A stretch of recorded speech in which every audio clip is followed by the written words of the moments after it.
Welcome to June 21st LeetCode Challenge, Pascal's Triangle. Given an integer num rows, return the first num rows of the Pascal's Triangle. In Pascal's Triangle, each number is the sum of the two numbers directly above it as shown. Here we have Pascal's Triangle.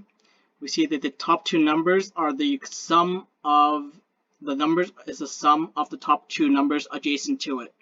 1 plus 2 equals 3, 2 plus 1 equals 3, 1 plus 3 equals 4. 3 plus 3 equals 6, 3 plus 1 equals 4, and the pattern goes on. So something to note is that each, the left edge and the right edge all start with 1. And let's copy this example and see how we're going to go around solving this.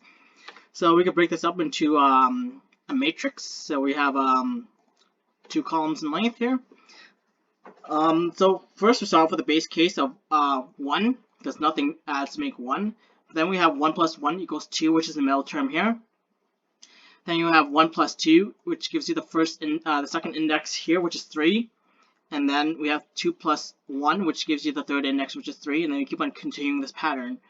So you know how it all starts with 1 and ends with 1 as well. So let's go through that iteratively and kind of solve the question that way. So So the algorithm is we're going to use an iterative approach, but technically it's also called dynamic programming because we are using our previous example as we go about doing it. So let's start with a base case. So first we should initialize our output. So let's say output is equal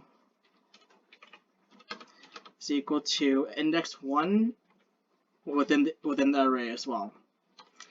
While we're at it, let's also initiate what's called a current row, or current row.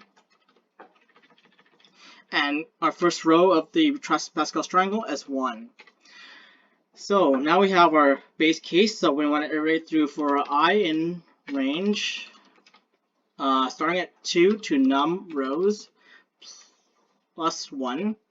What we want to do is we want to update our previous row within our current row. So let's call prev row. It's going to be, we're going to add an index to both sides just to make sure the number of the sizes count. So we do this current row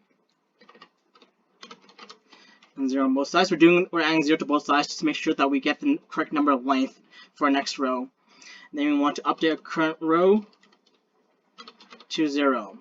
So this is a temporary variable that we're going to go and calculate for each row. So now we have initialized our output in our current row. Then we're going to set the current row as we go along and the previous row. Now we have those two information. Next thing we're going to do that now is iterate through each row. So for j in range of the length of our previous row minus 1. What we're going to do is update our current row. So current row plus append.